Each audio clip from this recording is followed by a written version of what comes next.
Assalamualaikum warahmatullahi wabarakatuh. Ala niyatil qabul ma'assalamah bisirril fatihah. A'udzu billahi minasyaitonir rajim. Bismillahirrahmanirrahim. Alhamdulillahi rabbil alamin arrahmanir rahim maliki yaumiddin. Iyyaka na'budu wa iyyaka nasta'in. Ihdinas siratal mustaqim. Siratal ladzina an'amta 'alaihim ghairil maghdubi 'alaihim waladdallin. Amin. Bismillahirrahmanirrahim. Alhamdulillahilladzi arsala sayyidana Muhammadan sallallahu alaihi wasallam rahmatan lil alamin.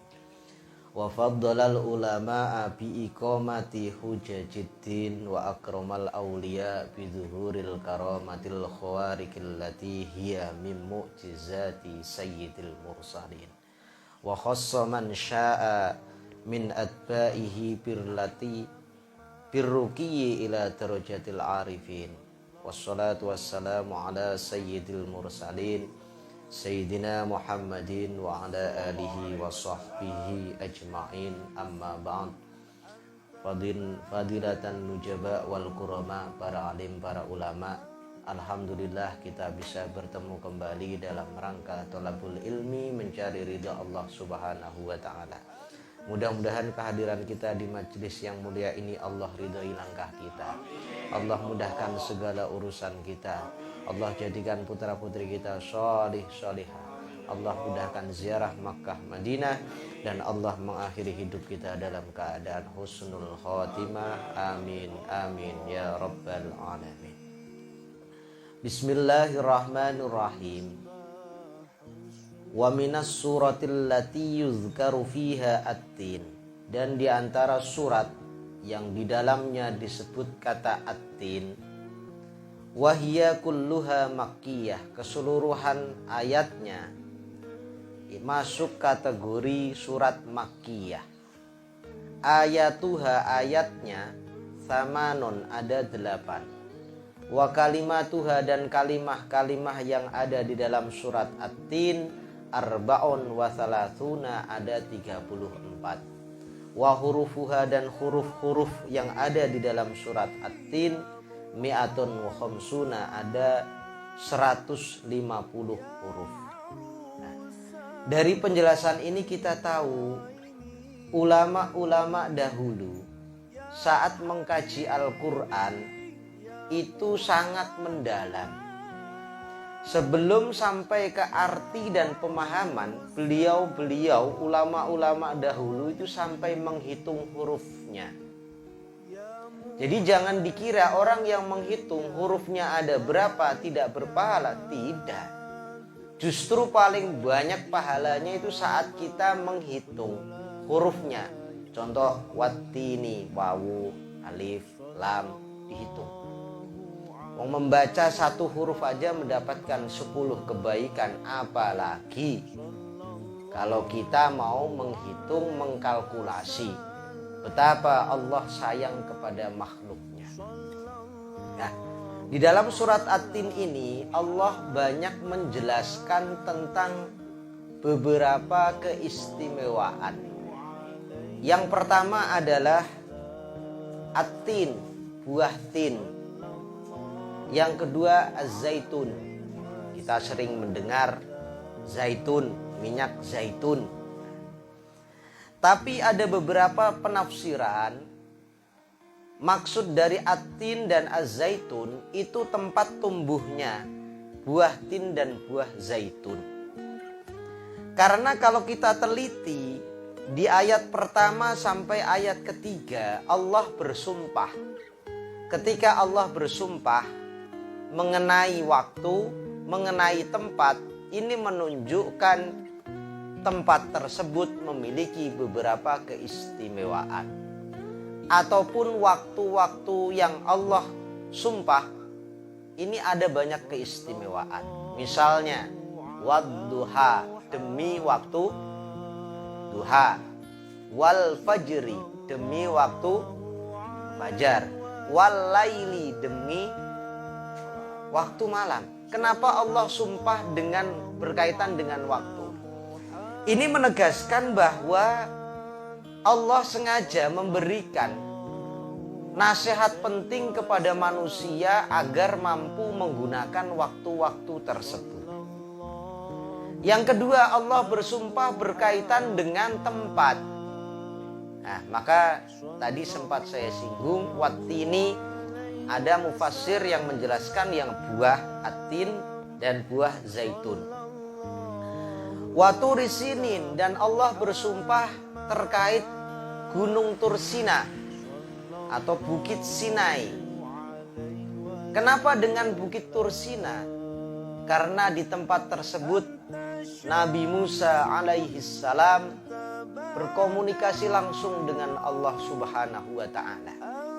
Yang menjadi pertanyaan, isinya apa? Pembicaraannya kayak apa? Wallahu a'lam. Karena kalau kita menyangka, berarti komunikasinya Allah ada hurufnya dong, ada suaranya dong. Sifat Allah tidak seperti makhluknya. Jadi nggak ada suara, nggak ada hurufnya kalau ditulis. Gimana isinya? Wallahu a'lam. Yang keempat, Allah bersumpah wahadzal baladil amin. Allah bersumpah dan demi negara yang aman, kota yang aman. Apa itu? Mekah.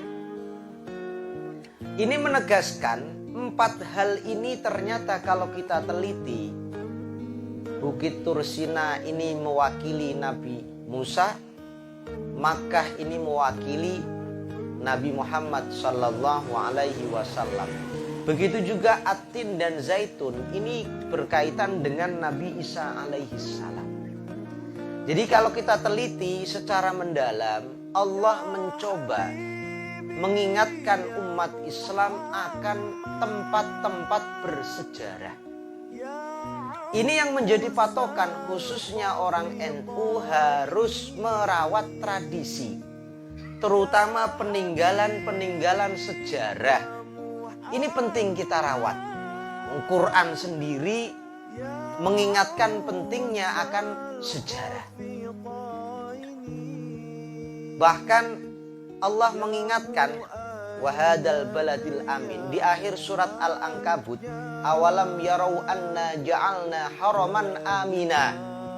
Apakah mereka orang-orang non muslim saat itu nggak tahu kalau Mekah, khususnya di sekeliling Ka'bah, itu tempat yang paling aman?